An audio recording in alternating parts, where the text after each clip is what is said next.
अस्सलाम वालेकुम students, welcome back to my channel. कैसे हैं आप सब? उम्मीद करती हूँ कि सब ठीक होंगे। तो आज जो हमारा फार्माकोग्नोसी का टॉपिक है वो है जी मैकेनिज़्म ऑफ एलर्जी। और ये हमारा चैप्टर जो है हाइपर सेंसिटिविटी का चैप्टर जो है ये चल रहा है। ये थोड़ा लेंथी हो गया है लेकिन ये कि एक इम्पॉर्टेंट चैप्टर है, ठीक है। तो आपने इसको अच्छे से याद करना है। तो आज का जो हमारा टॉपिक है ये है जी 3 प्लेयर्स ऑफ एलर्जी। देखें स्टूडेंट, एलर्जी का जो प्रोसेस है ना वो जब टेक प्लेस होता है तो उसके अंदर 3 चीज़ें जो है वो मेनली इन्वॉल्व होती हैं, ठीक है। अब वो ये चीज़ें यहाँ पे डिस्कस की हुई हैं, यानी कि जिस भी पर्सन को एलर्जी होगी उसमें ये 3 चीज़ें ज़रूर होंगी। एक तो एलर्जन होगा, दूसरा एंटीबॉडीज़ होंगी और तीसरा जो है इन्फ्लामेटरी मीडिएटर्स होंगे, ठीक है। अब एलर्जन क्या होता है स्टूडेंट, एक दफ़ा फिर से रिवाइज कर देती हूँ। एलर्जन जो है वो फॉरेन मटेरियल होता है। कोई भी फॉरेन जो है वो जर्म हो सकता है, कोई वायरस हो सकता है, कोई बैक्टीरिया हो सकता है, कुछ भी हो सकता है, ठीक है, जो कि बॉडी को नुकसान पहुंचाए, ठीक है। अब ये बॉडी को जो है जैसे ही बॉडी के अंदर इंटर होगा तो बॉडी को जो है ये प्रॉब्लम में जो है ना आप कहने के मुब्तला कर देगा। उसके बाद आ जाती हैं एंटीबॉडीज़। तो एंटीबॉडी स्टूडेंट हमारी इम्यूनिटी का एक पोर्शन होती हैं, हमारी बॉडी की आर्मी होती हैं जो कि हमें जो कि हार्मफुल सब्सटेंसेस हैं, ठीक है, उनसे बचा रही होती हैं। जैसे ही एलर्जन आता है वैसे ही इनकी प्रोडक्शन स्टार्ट हो जाती है। वो इसको रिकग्नाइज करके तो इसको किल करना जो है, एंटीजन को किल करना इनकी ज़िम्मेदारी होती है। उसके बाद है जी इसके बाद है जी इन्फ्लामेटरी मीडिएटर। और इन्फ्लामेटरी मीडिएटर स्टूडेंट ऐसे केमिकल्स होते हैं जो कि हमारे जो है कहने के इम्यूनिटी के सेल्स हैं, ठीक है, उनकी ब्रस्टिंग की वजह से, उनके जो है वो फटने की वजह से ये रिलीज़ होंगे और हमें सिम्टम देंगे, ठीक है, हमें रेडनेस देंगे, इचिंग देंगे, ठीक है, हमें स्नीजिंग होगी इनकी वजह से। तो हमें आइडिया होगा कि बॉडी के अंदर कोई मिसहैप चल रहा है, इसको हमें ट्रीट करना है। अगर ये मीडिएटर्स रिलीज़ ना हो तो हमें शायद पता ही ना चले कि हमारे अंदर क्या हो रहा है और क्या नहीं हो रहा। तो खैर ये जो 3 प्लेयर्स हैं यही सारा प्रोसेस जो है वो कैरी आउट कर रहे होते हैं। तो पहले वो कह रहा है जी first exposure to the antigen, यानी सबसे पहले क्या होगा पर्सन का जब एलर्जी डेवलप होगी तो उसमें उसका एक्सपोयर होगा, ठीक है, सामना होगा किसके साथ, एंटीजन के साथ। एंटीजन क्या है, एलर्जन है। कहता है कि when an allergen in first inter the body, कहता है जैसे ही एलर्जन बॉडी के अंदर इंटर होगा देन बी लिम्फोसाइट्स, ठीक है, तो जो बी लिम्फोसाइट्स हैं, ठीक है, हमारे प्लाज्मा सेल का ये पोर्शन होते हैं, इम्यूनिटी में इनका रोल होता है। तो ये क्या करेंगे, जल्दी से क्या कर देंगे, एंटीबॉडीज़ बना देंगे, ठीक है। अब वो जो एंटीबॉडी है वो उनका नाम क्या है, इम्यूनोग्लोबिन ई, आईजीई कहते हैं, ठीक है। ये आईजीई की प्रोडक्शन जो है वो स्टार्ट कर देगी। उसके बाद कहते हैं कि IgE antibodies attach to the mast cell, ठीक है। अब आईजीई एंटीबॉडीज जाके अटैच हो जाएंगी किसके साथ, मास्ट सेल के साथ, ठीक है, जो कि क्या है, अब मास्ट सेल्स क्या है, ये लार्ज सेल्स होते हैं that are found in connective tissues. ये कनेक्टिव टिश्यूज के अंदर प्रेजेंट होते हैं, कंटेन हिस्टामीन, इनके अंदर हिस्टामीन होती है along with a number of other chemical substances. और हिस्टामीन के अलावा कुछ और भी बहुत सारी सब्सटेंसेस हो जाती जो है इसके अंदर प्रेजेंट होती हैं, जिसमें स्टूडेंट हमारे पास आ जाता है प्रोस्टाग्लैंडिन आ जाता है, ल्यूकोट्रीन्स आ जाते हैं, साइटोकाइनिन्स आ जाते हैं। ये सारे के सारे इन्फ्लामेटरी मीडिएटर्स होते हैं, ठीक है। तो यहाँ पे आपने फर्स्ट में ही तीनों का रोल पढ़ लिया है कि पहले में क्या होगा, एलर्जन का एक्सपोयर होगा, फिर एंटीबॉडीज़ जो हैं वो बी सेल्स बनाएंगे और फिर उसके बाद जो है वो जो हमारी एंटीबॉडीज़ हैं वो जाके मास्ट सेल के साथ अटैच होंगी और वहाँ पे जाके क्या करेंगी कि जो मास्ट सेल है उसको रप्चर करेंगी, ठीक है, और हिस्टामीन वगैरह या जो भी इन्फ्लेमेटरी मीडिएटर्स हैं वो रिलीज़ होकर हमारी ब्लड के अंदर आ जाएंगे, हमारी डिफरेंट टिश्यूज़ को जो है ना अफेक्ट करेंगे। उसके बाद कह रहा है जी कि अब यहाँ पे ये इसने एक पूरा प्रोसेस दिखाया हुआ है स्टूडेंट कि ये देखें इसमें क्या कह रहा है कि the first time the allergy prone person runs across an allergen. कहता है कि इसमें क्या होगा कि सबसे पहली दफ़ा जो एलर्जी प्रोन पर्सन है जिसको एलर्जी होने का चांस है वो क्या होगा, उसका सामना होगा एलर्जन के साथ। कहता है फॉर एग्जांपल रैगवीड। अब ये स्टूडेंट रैगवीड एक जो है नॉर्थ अमेरिकन जो है, ये आप कह लें कि हर्ब है, ठीक है, एक जड़ी बूटी है जो कि एलर्जी प्रोड्यूस करती है, ठीक है। अब ये क्या हुआ कि अब ये इसके साथ एक्सपोयर हुआ, इसके एलर्जेंस जो हैं या पोलन जो हैं, रैगवीड के पोलन ये यहाँ पे डायग्राम में दिखाए हुए हैं, ये इंटर होंगे और बी सेल्स के साथ जाके अटैच हो जाएंगे। अब क्या होगा कि he or she makes large amount of the ragweed IgE antibody. अब जो दूसरा प्रोसेस है एक्सपोयर के बाद वो है जी आईजीई एंटीबॉडी की प्रोडक्शन। अब यहाँ पे जो प्लाज्मा सेल्स हैं, ठीक है, यानी इसमें जो बी सेल्स होंगे ये हमारी एंटीबॉडी बनाएंगे, ये वाली आईजीई जो कि वाई शेप्ड है। अब ये जो IgE सेल्स हैं, ठीक है, जो एंटीबॉडीज़ हैं, ये जाके अटैच हो जाएंगी हमारे मास्ट सेल के साथ, ठीक है। अब ये मास्ट सेल के बारे में क्या कह रहा है कि these IgE molecule attach themselves to the mast cell. तो ये IgE के मॉलिक्यूल जाके मास्ट सेल के साथ अपने आप को जोड़ देंगे। जब जोड़ेंगे तो the second time when the person that person has a brush with ragweed, तो कहता है कि जब सेकेंड टाइम जब पर्सन जिसका जो है वो एक्सपोयर होगा रैगवीड के साथ, उसका सामना होगा, तो the IgE primed mast cell will release its powerful chemical.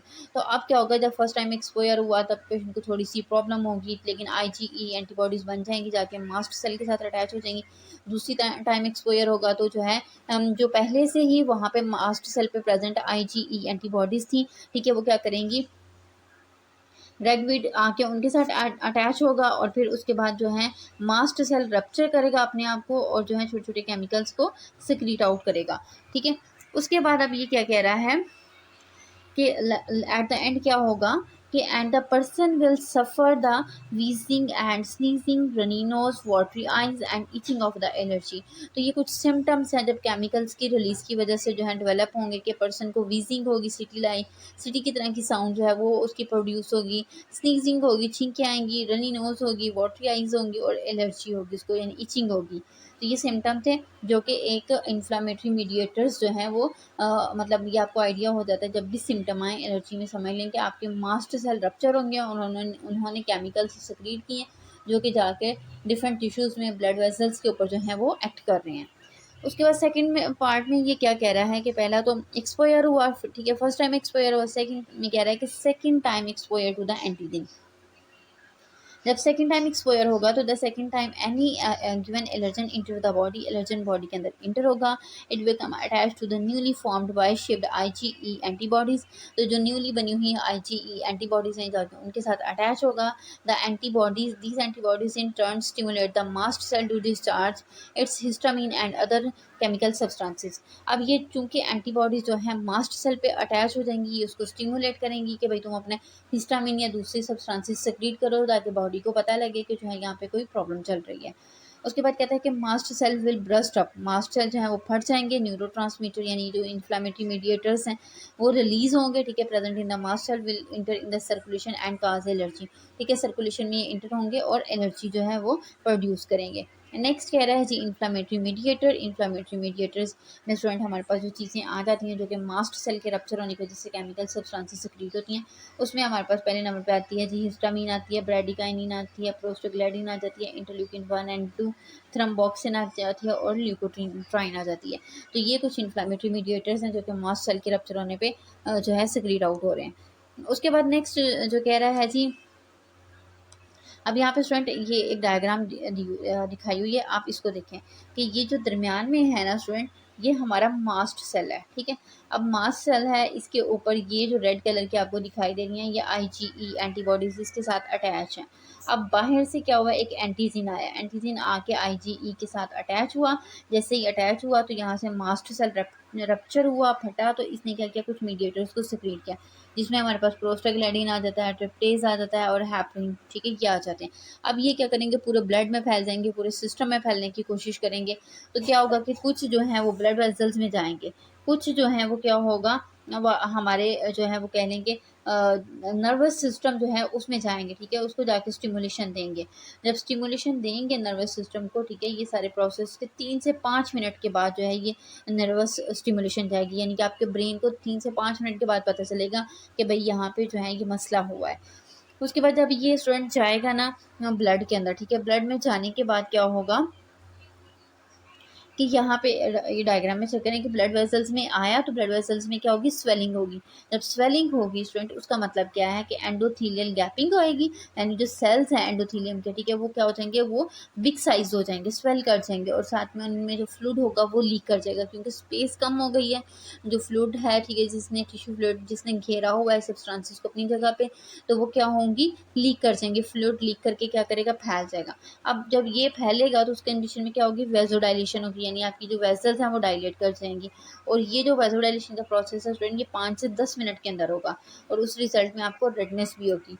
तो ये खैर कुछ इस तरीके से होगा।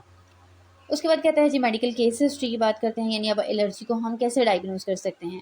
तो medical case history is the backbone of the medical diagnosis. तो कहता है कि जो केस हिस्ट्री होती है, ठीक है, ये सबसे इंपॉर्टेंट की बैकबोन होती है किसी भी चीज़ की डायग्नोसिस के अंदर। In allergy the medical case history can be concluded on the following lines. तो कहता है कि जब हम किसी एलर्जी की मेडिकल हिस्ट्री लेते हैं तो उसके अंदर जो उसको एंड आपने करना है वो कुछ इन चीज़ों के साथ करना है, या फिर ये वाली चीज़ें जो हैं आपने पेशेंट से ज़रूर पूछनी है। सबसे पहले तो आ जाता है जी जनरल एग्जामिनेशन आ जाता है। इसमें कह रहा है age, sex, type of environment where he work और live, occupation, any allergy symptom.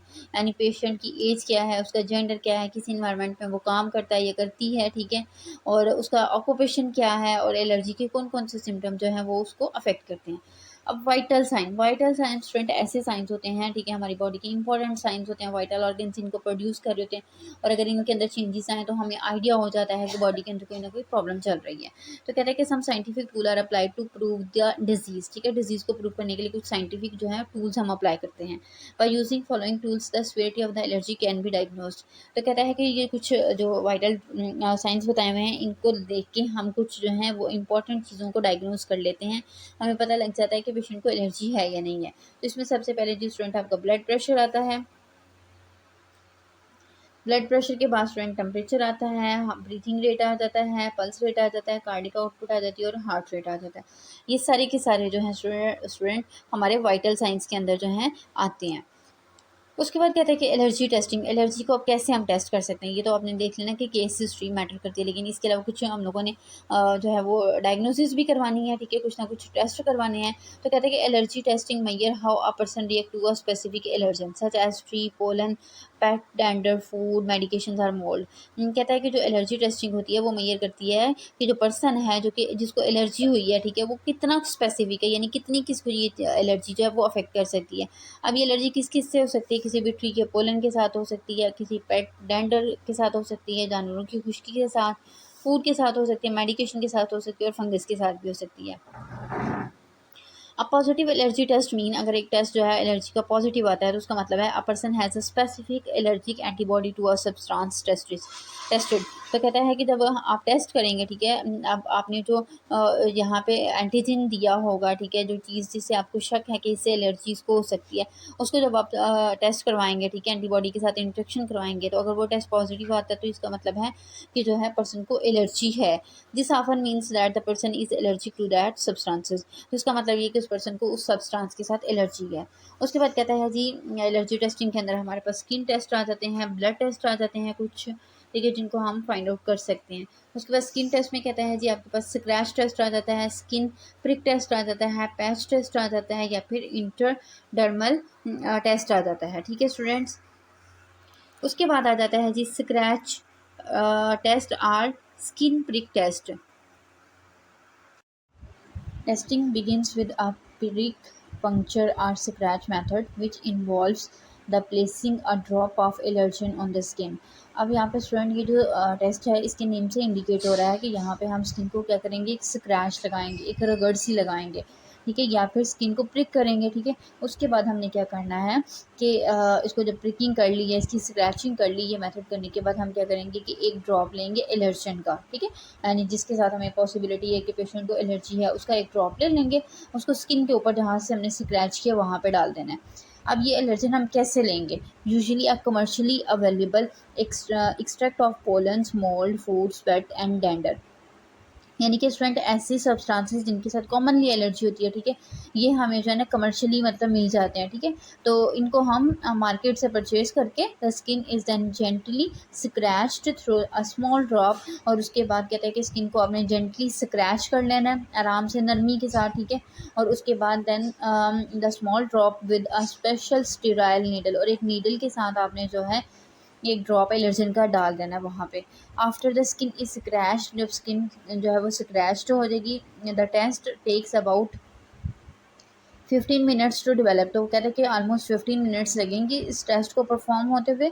If the skin redden and more importantly if it's swell, swells then the test is read as positive. कहता है कि अगर 15 minutes के बाद या 15 minute के अंदर अंदर आपकी स्किन रेड हो जाती है और उसके साथ साथ वहाँ पे स्वेलिंग भी हो जाती है, तो ये इंडिकेशन है कि टेस्ट हमारा जो है वो पॉजिटिव है।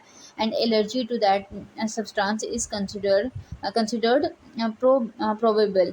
तो कहते हैं कि जब टेस्ट आपका पॉजिटिव आएगा, ठीक है, टेस्ट के बाद, तो फिर आप ये कंसिडर करेंगे कि पेशेंट जो है वो इस सब्सटेंस से एलर्जिक है। The test is use to diagnose hay fever, allergy, house dust mites, grass pollens.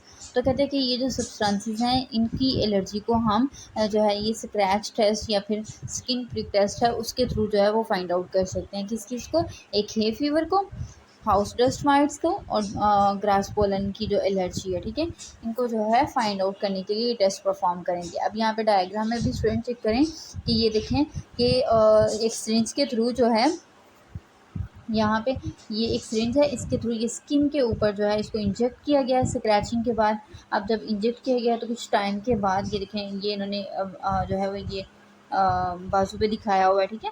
तो स्क्रैच लगाने के बाद वहाँ पे इन्होंने इस एलर्जन को इंट्रोड्यूस करवाया और उसके बाद कुछ टाइम के बाद 15 मिनट्स के बाद ये इस तरह से एक रेड से कलर की स्वेलिंग हो जाएगी और जो इंडिकेशन देगी कि पेशेंट जो है वो एलर्जिक है। तो कहते हैं कि several allergen are introduce to the skin, the test is positive if the skin shown reaction. कहते हैं कि बहुत सारे जो एलर्जेंस जो हैं वो मल्टीपल डाले जाते हैं, जिस चीज़ के साथ चांस होता है कि पेशेंट को एलर्जी हो सकती है उसको जो है स्क्रैचिंग के बाद डाला जाएगा, और जहाँ जहाँ पे ये जो है एक छोटी सी स्वेलिंग रेडनेस अपीयर होगी तो वो इंडिकेट कर देगी। जैसे यहाँ पे स्टूडेंट डायग्राम में देखें दिखाया हुआ है कि ये एक ही बाजू के ऊपर डिफरेंट जगहों पे इन्होंने प्रिकिंग की हुई है, ये सारे जो हैं ये प्रिकिंग है, और फिर यहाँ पे इन्होंने डिफरेंट तरह के जो है ना वो एलर्जेंस को इंट्रोड्यूस करवाया है। इंट्रोड्यूस करवाने के बाद ये देखें आपको छोटी छोटी सी स्वेलिंग जो है यहाँ पे दिख रही होगी ये, ठीक है। तो ये इंडिकेशन है कि पेशेंट इन चीज़ों से एलर्जिक है। तो आगे आ जाता है जी हमारे पास पैच टेस्ट, जिसको हम कॉन्टैक्ट एलर्जी टेस्टिंग भी कहते हैं। तो सिंपली स्टूडेंट ऐसे लोग जिनको डर्माटाइटिस होता है या स्किन के कॉन्टैक्ट के साथ एलर्जी होती है उसके लिए टेस्ट जो है ये परफॉर्म करते हैं। Dermatologist apply patch test in patient with dermatitis. तो कहता है कि जो डर्माटोलॉजिस्ट होते हैं, जो स्किन के मामलात को देखने वाले डॉक्टर्स होते हैं, वो क्या करते हैं कि ऐसे पेशेंट जिनको डर्माटाइटिस होता है, स्किन की एलर्जी होती है, स्किन के अंदर इन्फ्लेमेशन हो जाती है, उनके अंदर पैच टेस्ट जो है वो अप्लाई करते हैं and to find out whether their skin condition may be caused by a contact allergy. ये देखने के लिए कि इनकी ये जो स्किन की कंडीशन है किसी एलर्जी की वजह से, किसी कॉन्टैक्ट एलर्जी की वजह से, या फिर ये कोई और इन्फ्लामेटरी कंडीशन है। तो यहाँ पे ये डायग्राम में भी देखें स्टूडेंट आप कि ये इस तरह के डिफरेंट तरह के जो है ना ये पैचेस होते हैं, ठीक है, जिनको हम जो है वो स्किन के ऊपर अप्लाई करते हैं और फिर चेक कर रहे होते हैं कि जो है इसके अंदर भी आप कह लें कि ये जो पैच होते हैं एलर्जेंसी स्टूडेंट इसके अंदर ये उन्हीं के बने होते हैं, ठीक है। तो इनको जो है वो स्किन के साथ लगाया जाता है और चेक किया जाता है। नेक्स्ट कह रहे हैं जी इंट्राडर्मल टेस्ट आ जाता है। इंट्राडर्मल का मतलब ये स्टूडेंट के आपकी स्किन के नीचे जो हमारी डर्मस लेयर होती है, ठीक है, वहाँ पे जो है ना हमने अपने टेस्ट को परफॉर्म करना है। इसके बाद कहते हैं कि इन कैप्चर द एलर्जन को लेने के बाद एंड प्रिपेयर्ड अ सोल्यूशन एक आपने प्रिपेयर करना है इन अ फैट सॉल्युबल सॉल्वेंट, एक आपने फैट सॉल्युबल सॉल्वेंट लेना है, ठीक है। यानी जैसे ईथर है, एसीटोन, अल्कोहल, ये वाले जो आपके पास सॉल्वेंट हैं जो कि फैट्स को ये अपने अंदर डिसॉल्व कर लेते हैं, ठीक है, वो लेना है। और उसके बाद कहते हैं कि विच इज़ केमिकली इनर्ट, और ये केमिकली इनर्ट हों। इनर्ट का मतलब यहाँ पे स्टूडेंट क्या है कि ये कोई भी रिएक्शन ना करें, गैर फाल हों अपने काम के अंदर, कोई भी फंक्शन ना परफॉर्म कर सकें, इनएक्टिव हो मतलब ये। And compatible with the allergen, और एलर्जन के साथ कंपैटिबल हो, यानी उसके साथ आराम से जो है ये आप कह लें कि सोल्यूशन में अगर डालें तो फ़ौरन से जो है ये केमिकल रिएक्शन ना कोई और शो करते हैं। In this 0.1 ml of allergen solution is injected into the dermis। आप कहते हैं कि जब हम लोगों ने एलर्जन का सोल्यूशन लेना है जो कि कितना होगा 0.1 ml के करीब, ठीक है, डर्मिस के अंदर उसको इंजेक्ट करेंगे या फिर एपिडर्मिस में भी कर सकते हैं। स्टूडेंट जो सबसे बाहर वाली हमारी स्किन की लेयर होती है उसको एपिडर्मिस कहते हैं, उससे जो नीचे वाली होती है उसको हम डर्मिस लेयर कहते हैं। तो कहते हैं कि वहाँ पे जो है हम लोगों ने ये जो सोल्यूशन प्रिपेयर किया एलर्जन सोल्यूशन इसको डालना है। If there is any kind of allergic reaction, अगर कोई भी रिएक्शन आता है then the patient is has positive test for this particular allergen. तो ये पॉसिबिलिटी है कि पेशेंट को इसके साथ एलर्जी हो सकती है, ठीक है। आगे चलते हैं जी, आगे क्या कह रहा है। यहाँ पे भी ये देखें, ये टेस्ट दिखाया हुआ है, एक्सचेंज के थ्रू जो है इस तरीके से इंट्रोड्यूस किया जा रहा है और वहाँ पे स्वेलिंग सी बन रही है, तो ये इंडिकेशन है। उसके बाद आ जाता है जी स्टूडेंट, ब्लड टेस्टिंग आ जाती है। ब्लड टेस्टिंग में अब हमने ब्लड के थ्रू चेक करना है, तो ब्लड टेस्टिंग के अंदर 2 टेस्ट आते हैं स्टूडेंट। एक तो आपका रास्ट आ जाता है, दूसरा जो है एलिसा आ जाता है। अब student what is R RAST? RAST क्या होता है स्टूडेंट? ये जो है एब्रीवेशन है किसका? रेडियो एलर्जी सॉर्बेंट टेस्टिंग, ठीक है। रेडियो एलर्जो सॉर्बेंट टेस्टिंग का जो है ये एब्रीवेशन है। Involves मयरिंग specific allergy antibodies in a person's blood. अब हम लोगों ने ब्लड के अंदर देखना है, क्योंकि आपको पता है कि जब भी एलर्जी होगी तो एंटीबॉडीज़ तो बनेंगी। चेक करेंगे इस पेशेंट के अंदर कि कौन सी स्पेसिफिक किस्म की एलर्जीज़ के रिजल्ट में जो है वो एंटीबॉडीज़ बन रही हैं और कितनी एंटीबॉडीज़ बनी हुई हैं। ये टेस्ट जो है ये इसको कैलकुलेट करेगा। Rust has recently become more useful in the diagnosis and management of the food allergies। तो कहता है कि जो फूड एलर्जीज होती हैं, ठीक है, उनकी डायग्नोसिस में, ठीक है, और उसकी मैनेजमेंट में जो रास्ट है वो बहुत ज़्यादा जो है ना यूज़फुल है। Whether a person is truly allergic to the food, कहता है कि अगर एक पर्सन सच में जो है वो एलर्जी होता है, एलर्जी का पेश फूड से, तो RAST actually measure the amount of the allergic antibody to the food. तो वो जो है चेक करेगा कि कितनी एंटीबॉडीज़ जो हैं वो पेशेंट के अंदर जाके ये किस अमाउंट में बना रहा है। यानी इससे हमें आइडिया हो जाएगा कि जो है पेशेंट को सीवियर एलर्जी है, मॉडरेट सी है, माइल्ड सी एलर्जी है। तो ये चीज़ जो है वो हमें रास्ट के थ्रू इंडिकेट हो जाएगी। नेक्स्ट जो आ जाता है स्टूडेंट वो आ जाता है एलिसा आ जाता है। एलिसा जो है ये भी आप कह लें कि एब्रीवेशन है किसका? Enzyme linked immunosorbent assay, also known as enzyme immunoassay, EIA भी कहते हैं इसको, ठीक है। Is a biochemical technique used mainly in immunology. तो कहते हैं कि ये जो टेक्निक है एक बायोकेमिकल टेक्निक है जिसको जो है इम्यूनोलॉजी में काफ़ी स्टडी किया जाता है, देखा जाता है। इम्यूनोलॉजी क्या होता है स्टूडेंट? इम्यूनोलॉजी जो है वो इम्यून सिस्टम की जो है वो स्टडी होती है कि हम अपने इम्यून सिस्टम को कैसे बूस्ट कर सकते हैं, कैसे उसको बीमारियों से बचा सकते हैं, ये कौन से ऐसे फैक्टर्स हैं जो उसको अफेक्ट कर सकते हैं। तो खैर इम्यूनोलॉजी के अंदर ये सारी चीज़ें हम लोग स्टडी कर रहे होते हैं। To detect the presence of the antibody or antigen in a sample. इसके अलावा जो लेज़र टेक्निक है इसके थ्रू स्टूडेंट हम देख रहे होते हैं कि एंटीजन या एंटीबॉडीज़ जो हैं वो कितनी किसी भी सैंपल के अंदर प्रेजेंट हैं, यानी उनकी एंटीजन और एंटीबॉडी की अमाउंट को ये चेक करेगा। An unknown amount of antigen is affixed to the surface and then a specific antibody is applied over the surface। ELISA technique के थ्रू स्टूडेंट हम क्या कहते हैं कि जो ऑपरेटर्स होता है उसमें एक जो है ना एंटीजन की एक अनफिक्स्ड अमाउंट जो होती है वो हम लेते हैं, ठीक है, और उसके साथ ही उसको एक सरफेस के ऊपर जो ऑपरेटर्स की सरफेस है वहाँ पे अप्लाई करेंगे और उसके बाद एंटीबॉडीज़ को उसके ऊपर डालेंगे so that it can bind to the antigen. और वह फिर आपको पता है कि एंटीजन और एंटीबॉडी कम्प्लेक्स बनता है, दोनों रिएक्ट करेंगे, बाइंड करेंगे, जिस antibody is linked to an enzyme. अब यहाँ पे क्या होगा कि एंटीबॉडी जो है वो लिंक करेगी इंजाइम के साथ and in the final step a substance is added. और फिर फाइनल स्टेप में हमने क्या करना है कि एक सब्सटेंस है इसको ऐड करेंगे that the enzyme can convert into some detectable signal. तो जो है जब हम लोगों ने इनकी बाइंडिंग करवा ली एंटीजन और एंटीबॉडी की, इंजाइम्स के साथ भी बाइंडिंग हो गई, तो फिर एंड पे आप जो है एक ऐसा केमिकल डालेंगे, एक ऐसी सब्सटेंस डालेंगे जो कि इंजाइम्स को क्या करेगी, कन्वर्ट कर देगी किसके अंदर, एक ऐसे सिग्नल के अंदर जो कि हमें इंडिकेट करेगी, बताएगी, कलर की शक्ल में कलर चेंज हो जाएगी तो हमें इंडिकेशन हो जाएगी कि पेशेंट जो है इस चीज़ से एलर्जिक है। Most commonly a colour change in the chemical substrate. तो जो सबस्ट्रेट होती है यानी जिसके ऊपर केमिकल रिएक्शन हो रहा होता है, जहाँ पे हम लोगों ने एंटीजन एंटीबॉडी को बाइंड किया है, ठीक है, तो वहाँ पे कलर जो है वो चेंज होना शुरू हो जाएगा। तो इस तरीके से जब कलर चेंजेस होंगी, ठीक है, इंजाइम्स के आप कह लें कि रिएक्शन की वजह से, ठीक है, उन्होंने एक सिग्नल दिया तो हमें आइडिया हो जाएगा कि पेशेंट एलर्जिक है।